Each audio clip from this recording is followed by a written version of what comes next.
The thing about rock bottom is that it's surprisingly quiet.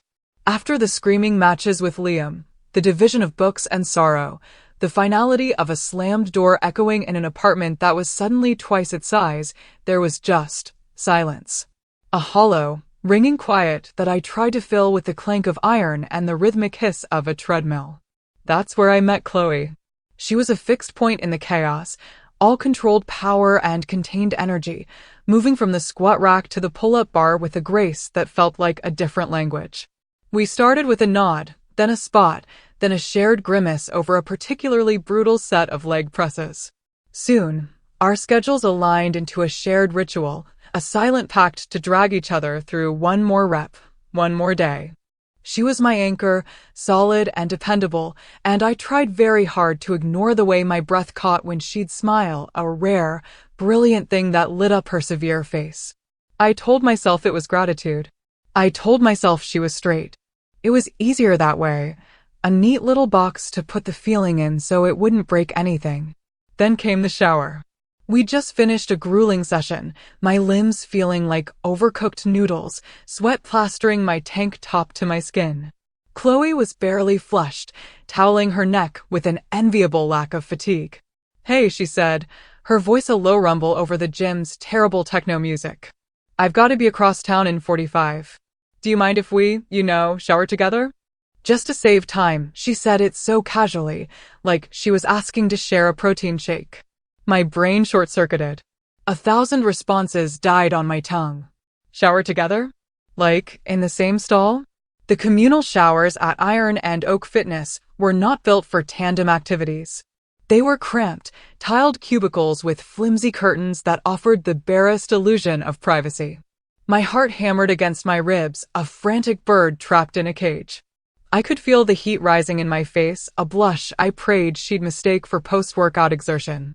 Every self-preservation instinct screamed at me to make an excuse, to say I was just going to rinse off at home, to feign a sudden, debilitating muscle cramp. But I looked at her, at the earnest, practical expression on her face, and the only word that came out was a strangled, sure, it was a word that felt like stepping off a cliff. The walk to the locker room was the longest 10 yards of my life. I was intensely aware of everything, the squeak of my sneakers on the rubber floor, the way Chloe's ponytail swayed with each step, the knot of dread and something horribly like hope tightening in my stomach. She was already stripping off her sweatshirt by the time I fumbled with my locker combination, her movements efficient and unself-conscious. I tried to focus on my own routine, unlacing my shoes, peeling off my socks, but my eyes kept betraying me, snagging on the line of her spine, the sharp definition of her shoulder blades. It felt like a violation, this stolen intimacy, even though she was the one who had invited it. I grabbed my towel and shampoo, my hands shaking slightly, and followed her toward the showers. The air grew thick with steam and the clean, chemical scent of chlorine and soap. Chloe pulled back the curtain to one of the stalls. "You can go first," she offered, and for a wild second, I thought she meant she'd wait outside. But then she just stepped in behind me, pulling the thin plastic curtain closed. The space was impossibly small. My back was inches from her front. The water hadn't even been turned on, and I already felt like I was drowning. My own breathing was a roar in my ears. I was trapped in a tiny, tiled box with the one person who could unravel me completely, and it was all under the guise of simple, infuriating practicality. Chloe reached around me, her arm brushing against mine, and turned the knob. The shock of cold water made me gasp before it quickly warmed, sluicing over my shoulders. Steam billowed, obscuring everything, turning the small space into a world of its own, separate from the gym, from reason, from everything but the two of us. I kept my eyes screwed shut, focusing on the task at hand. Shampoo, conditioner, soap, a mechanical sequence to keep my mind from spiraling. But I could feel her presence behind me, a solid wall of warmth. I could hear the soft sound of her breathing, could feel the subtle shift of her weight as she moved. The water cascaded over us, a shared curtain that connected our bodies. My skin prickled with a hyper-awareness that was both agonizing and exhilarating.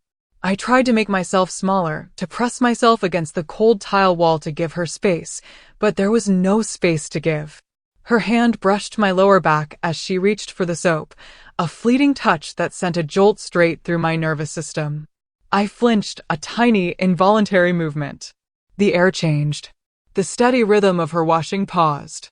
"You okay, Maya?" she asked, her voice quiet, strangely close in the enclosed space. "Yeah," I choked out, the word lost in the spray. "Fine. Just, water's hot." It was a lie.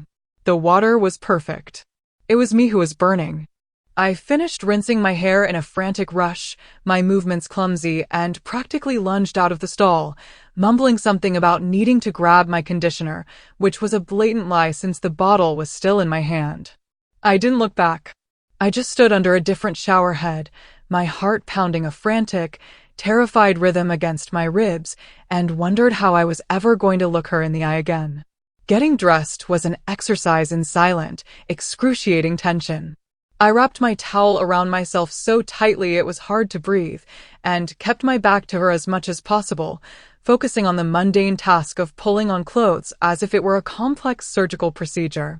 The usual post-workout chatter was gone, replaced by a silence so heavy it felt like a physical weight.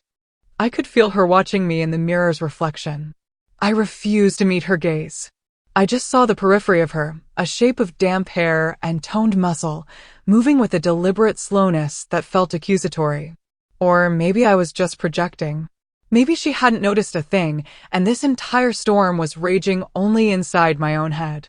That thought was somehow worse. When we finally walked out into the cool evening air, the parking lot lights casting long, distorted shadows, the space between us felt like a chasm. "Coffee?" she asked, her voice back to its normal, even tone, as if the last 20 minutes hadn't happened. It was part of our ritual. Gym, then coffee, and a debrief at my place. Saying no would be an admission that something had shifted, that the shower had been more than just a time saver. Saying yes felt like walking back into the fire. "Yeah," I heard myself say, my voice thin. "Coffee sounds good." The entire drive to my apartment, I gripped the steering wheel so hard my knuckles were white, replaying that moment, her hand on my back, my flinch, her question. It wasn't just my imagination. Something had happened in that tiny, steam-filled world. I had shown a crack in my carefully constructed wall of friendship, and I had no idea if she'd seen it or what she would do if she had. My apartment, usually my sanctuary, felt like a stage. Every object seemed too loud, too revealing. The stack of poetry books on the coffee table, the worn-out armchair where I spent my evenings, the single coffee mug sitting by the sink. Chloe moved through the space with her usual ease, but I saw it all through a new lens, hyper-aware of her presence within my life. She sat at my small kitchen table while I fumbled with the coffee maker, the silence stretching between us. I focused on the ritual, scooping the grounds, pouring the water, the familiar gurgle of the machine. It was a flimsy shield against the unspoken thing in the room. "So," she began, and I nearly dropped the bag of beans. That was efficient, her tone was light, but there was an undercurrent I couldn't decipher. Was she mocking me? Testing me? "Yep," I said, my back still to her. All about efficiency, my attempt at dry humor fell completely flat. The machine finished its cycle, and I poured 2 mugs, my hands still not quite steady. I placed one in front of her, the ceramic clinking against the wooden table. I sat opposite her, wrapping my hands around the warmth of my own mug, using it as an anchor. Finally, I forced myself to look at her. She wasn't smiling. Her gaze was direct, searching. "Maya, did I make you uncomfortable?" The question was quiet, stripped of all pretense. There it was. The point of no return. I could lie, laugh it off, blame it on the hot water again. I could preserve the comfortable, safe friendship we had. Or I could tell a sliver of the truth. It was just, close quarters I managed, staring down into my coffee. I'm not used to it, it wasn't a lie, but it was a masterful understatement. She was silent for a long moment, just tracing the rim of her mug with her thumb. "Right," she said softly. "Me neither, I guess." She didn't push it, but the dam had been breached. The comfortable illusion of our simple friendship was gone, replaced by a fragile, Terrifying honesty. She started talking then, not about the shower, but about Kevin, her perpetually disappointing on-again, off-again boyfriend. She spoke about a fight they'd had the night before, about the way he made her feel small, about the gnawing loneliness she felt even when he was sitting right next to her. It was the most she had ever shared with me. I listened, the tightness in my own chest easing slightly, replaced by a deep, aching sympathy. I saw past the strong, capable woman at the gym, the one who could deadlift twice my weight without breaking a sweat, and saw someone who was just as lost as I had been after my own breakup. She was building her own walls, just of a different kind. He just doesn't see me, she said, her voice barely a whisper. It's like he's in love with an idea of me, and I'm constantly failing to live up to it. The words resonated so deeply they felt like my own. It was the same thing I'd felt with Liam. The profound isolation of being with someone who doesn't truly know you. In that moment, sitting in my kitchen, the air still thick with unspoken feelings, our connection deepened into something more than a shared workout routine. I was seeing her, really seeing her, and I had the terrifying, exhilarating feeling that she was, for the first time, trying to see me too. The shower had been a catalyst, a clumsy, accidental intimacy that had forced us to confront the space between us, and now, in the quiet aftermath, we were starting to fill it with something real. After that night, a subtle shift settled between us. The tension didn't disappear, but it changed its nature. It was less like a taut wire of anxiety and more like a low, humming current. We went back to the gym, back to our routine, but we were both more careful, more aware.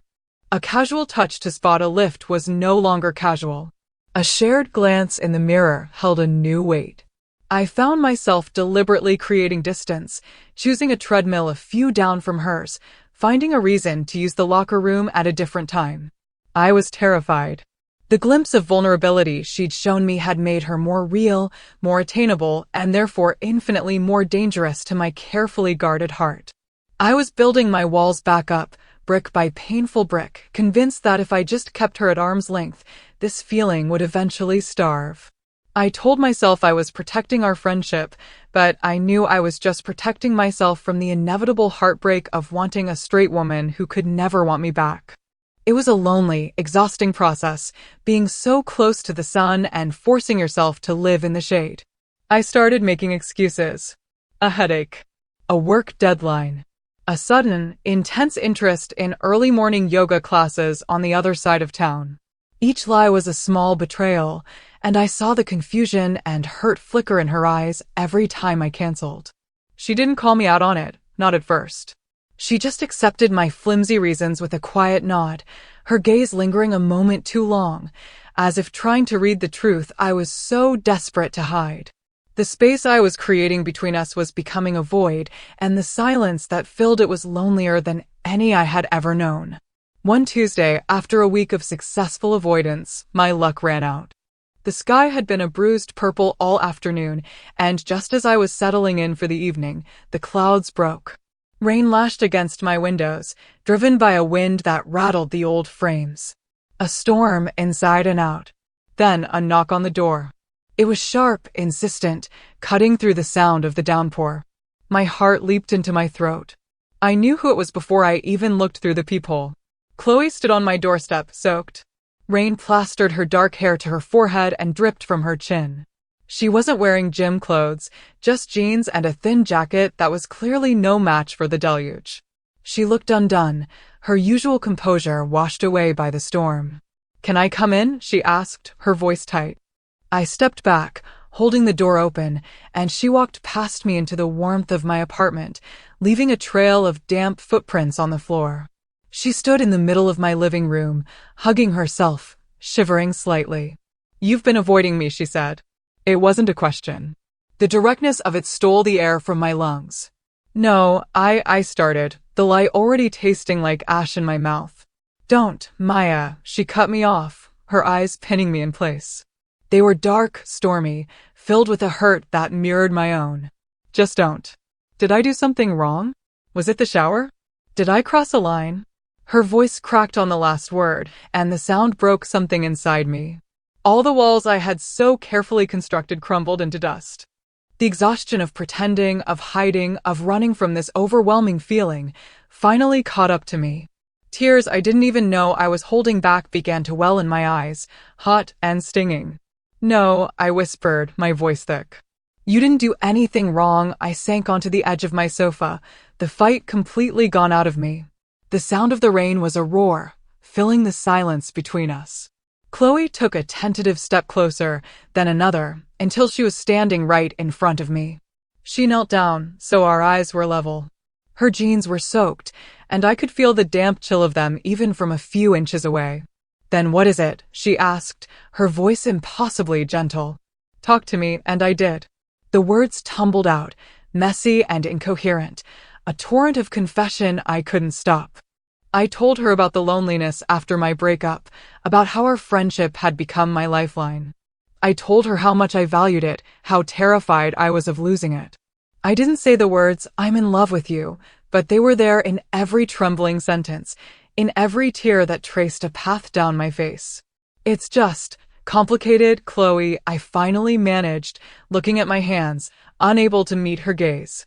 "For me, it's not just about saving time." I braced myself for the rejection, for the awkward apology, for the pitying look that would signal the end of everything. Instead, I felt her hand cover mine. Her fingers were cold from the rain, but her touch was firm, grounding. I looked up. She was watching me with an expression I had never seen before, not pity, not confusion, but a profound, heart-stopping tenderness. "I know," she said, her voice a low murmur. "Do you think I haven't noticed?" Her words hung in the air, a quiet revelation that changed the very atmosphere of the room. You knew," I stammered, my mind struggling to catch up.